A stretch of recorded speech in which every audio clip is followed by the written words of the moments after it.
쟁점 두 번째로 넘어가겠습니다. 그렇다면 판교 주민들은 공공임대주택에 입주해서 10년간 저렴한 임대료를 내고 살았다는 이유로 정부의 배를 불릴 부당이익을 취할 자격이 있는가에 대한 부분입니다.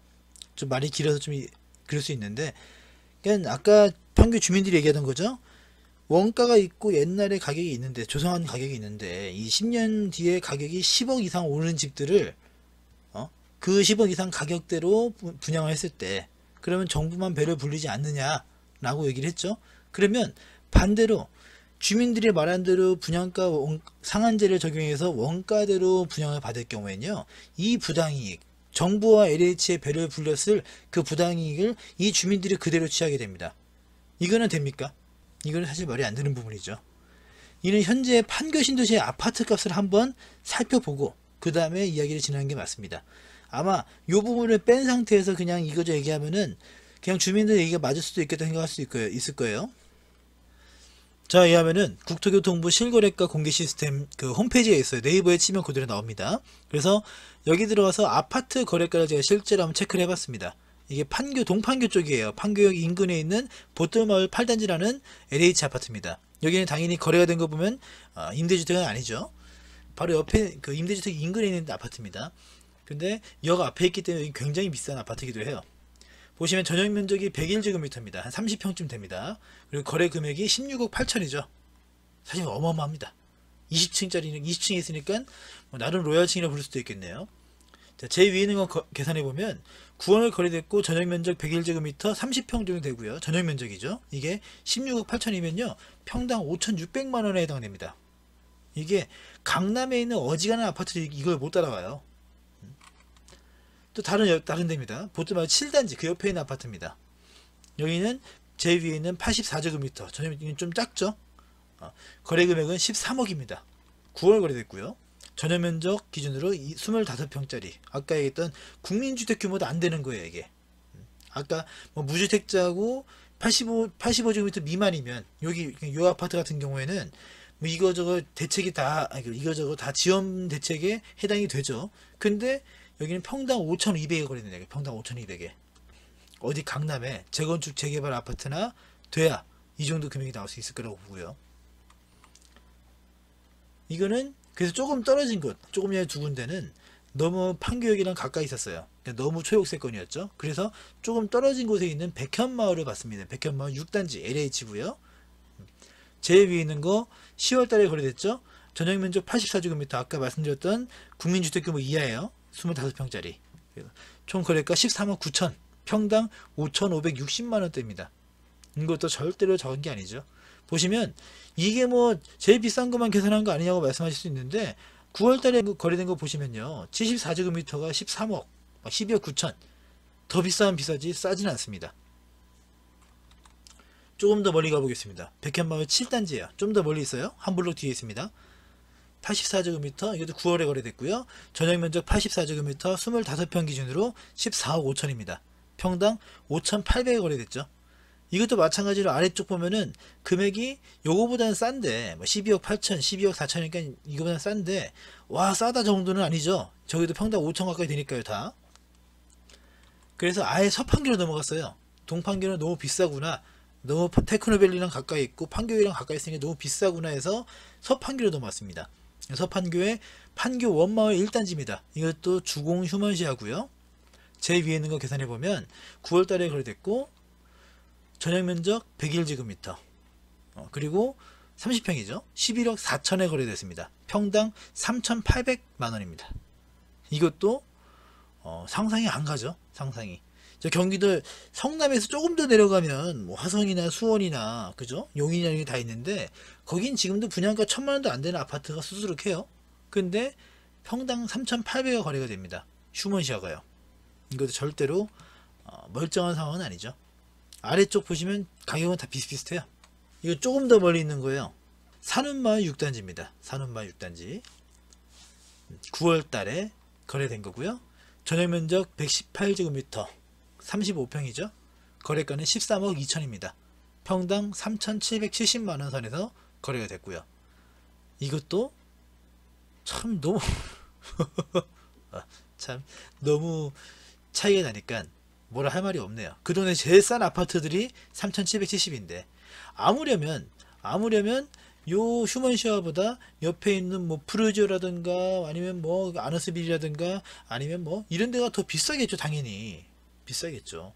이 인근에서 가장 싼 아파트의 가격이 평당 3,700, 800이라고 하면 이거는 분명히 뭔가 문제가 있긴 있습니다만 그게 판교의 특별함이라고도 볼 수 있을 겁니다.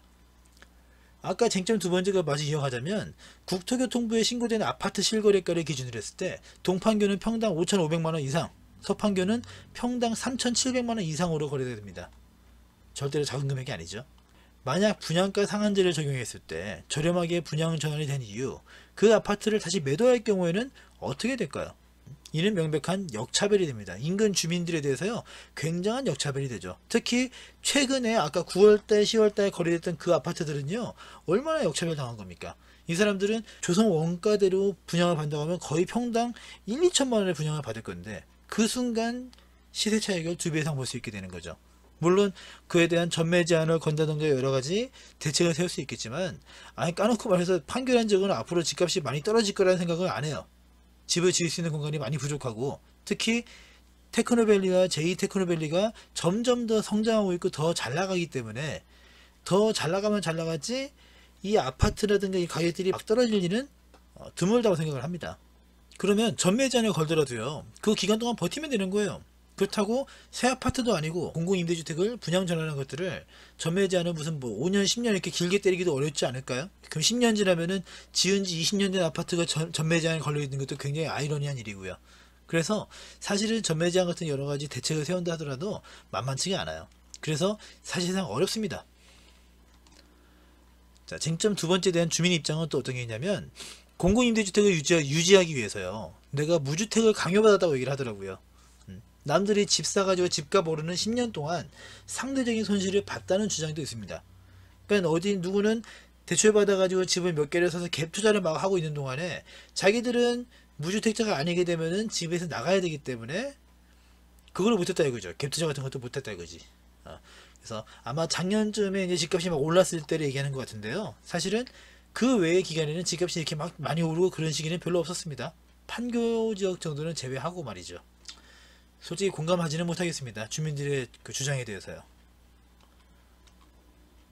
자, 그럼 쟁점 세 번째로 넘어가겠습니다. 마지막이에요. 곰실장은 이번 일에 대해서요, 솔직히 뭐 공정하지 못하고 있습니다. 좀 가운데서 딱딱 해줘야 되는데 정부 입장 딱 얘기해주고 주민 입장 얘기해줘야 되는데 그러지 못하고 있어요.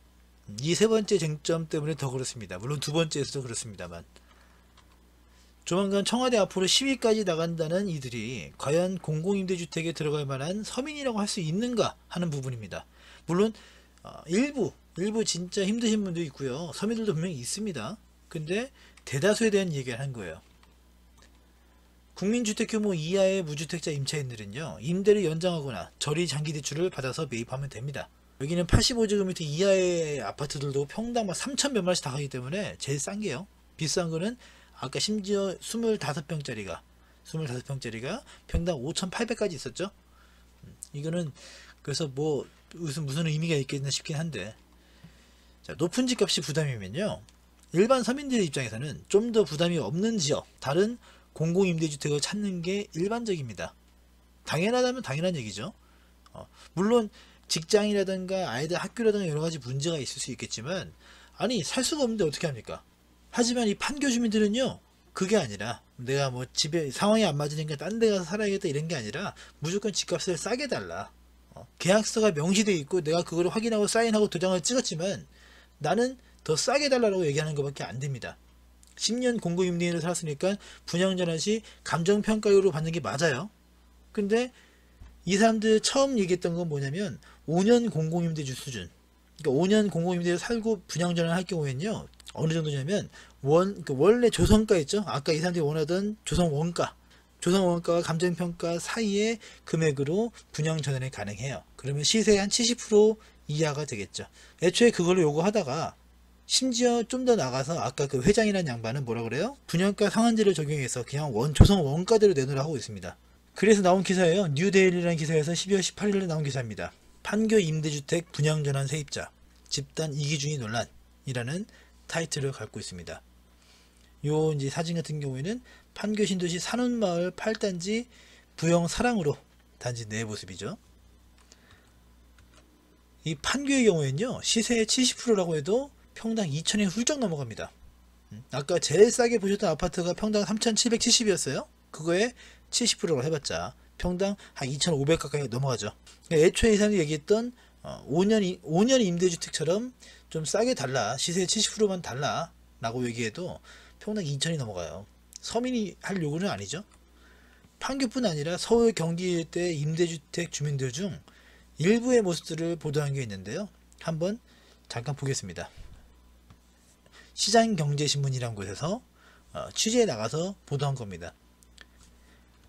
임대아파트의 외제차, 분양전환가 논란 속 따가운 시선이라는 타이틀을 가지고 있습니다. 딱 들어도 감이 오죠. 사실은 공공연하게 이미 다 알고 있는 내용들입니다.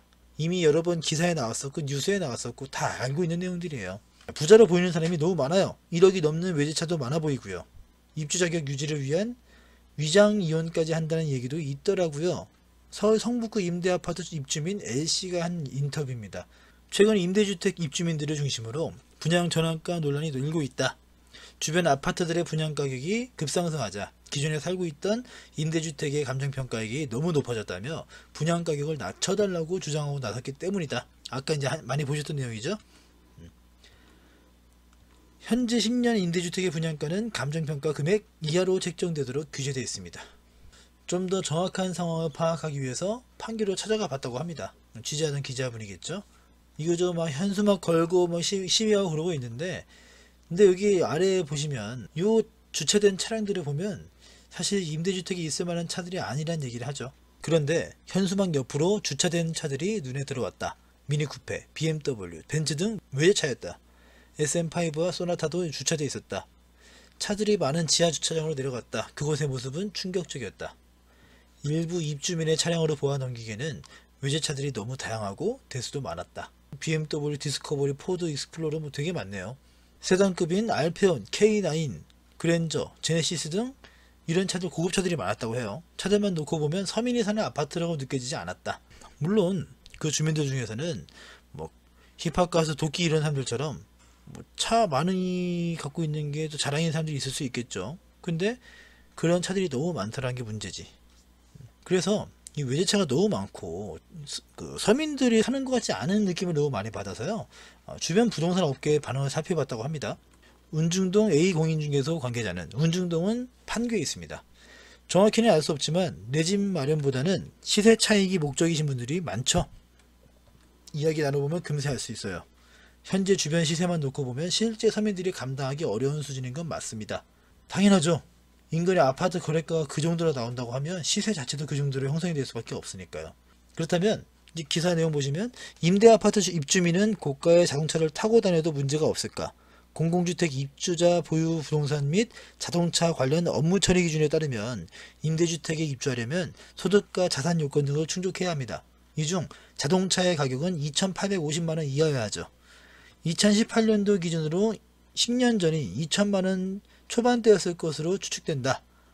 한마디로 이런 차를 가지고 있으면 입주가 불가능합니다. 재계약 시에도 자격은 박탈되죠. 그러면 여기 있는 차들 중에 2,850만원 곱빼기가 되는 차들이 얼마나 많을까요? 사실 말이 안 되는 일이죠. 자, 정리하겠습니다. 첫 번째 쟁점, 10년 공공임대주택 분양전환 시 감정평가액을 기준으로 하는 게 맞습니다. 계약서에 명시가 되어 있고요. 법령이 개정돼서 표기가 감정평가 이하라고 한다 하더라도요, 그게 무조건 원가대로 무조건 싸게 한다, 그런 식으로 해석될 수는 없습니다. 계약서가 있는데요. 본인들이 다른 뭔가 일에 대해서, 다른 사업에 대해서, 다른 주택거래에 대해서 계약서를 어기게 되면 당연히 거기에 대해 항의를 하고 문제를 삼을 건데, 본인들은 계약서에 명시되어 있는 것들을 그냥 무시한다는 것은 말이 안 되는 얘기죠. 두 번째 쟁점입니다. 가격이 많이 오른 공공임대주택을 저렴하게 매입하겠다는 주장은 형평성에도 맞지 않고요. 그리고 시세 차익에 대한 우려가 굉장히 큽니다. 판교 같은 경우는 2배 이상 차이가 나기도 하고요. 바르지 못하죠. 세 번째 쟁점입니다. 상당수의 주민들은 공공임대주택의 입주 자격이 안 됩니다. 서민도 아니고요. 그냥 편법으로 사실은 불법적인 부분들을 활용해서 내가 거기에 당첨이 된 사람들도 굉장히 많을 거라고 봅니다. 공공임대주택 들어가서 내가 집값을 아낀 덕분에 열심히 일을 해서 뭔가 운도 좋고 로또가 터진다든가 뭔가 좀 일이 잘 돼서 외제차를 살 수도 있겠습니다만, 그런 사람들이 대다수라고 하면 그건 당연히 문제가 있는 거죠. 자, 사실은 오늘 제가 좀 공정하지 못했던 부분도 있고 친절하지도 못했던 것 같습니다만, 쟁점이 쟁점인지라 저는 뭐랄까 굉장히 주변 주민들 입장들, 그리고 정부에서의 뭐 좋은 의도, 이런 것들을 너무 제가 감정이입을 했던 것 같습니다. 판교 쪽에 공공임대주택에 거주하고 있는 주민들 중에서도요, 정말 그 조건이 맞아서 정부 정책을 잘 활용하신 분들이 있을 거예요. 당연히 있겠죠. 근데 그분들에게 제가 비난을 하는 게 아니라, 그저 그냥 무조건 내가 시세 차익을 보기 위해서 이번 건 잘 되면 10억 가까이 돈을 벌 수 있는 거니까, 10억이 안 되더라도 적어도 3억, 4억, 5억 이상은 벌 수 있는 건이니까 그냥 최대한 해먹으려는 느낌도 많이 듭니다. 그래서 조금 공정하지 못했던 부분도 있었던 것 같아요. 불편하셨다면 죄송합니다. 지금까지 곰실장의 친절한 부동산이었습니다. 시청해주셔서 감사합니다.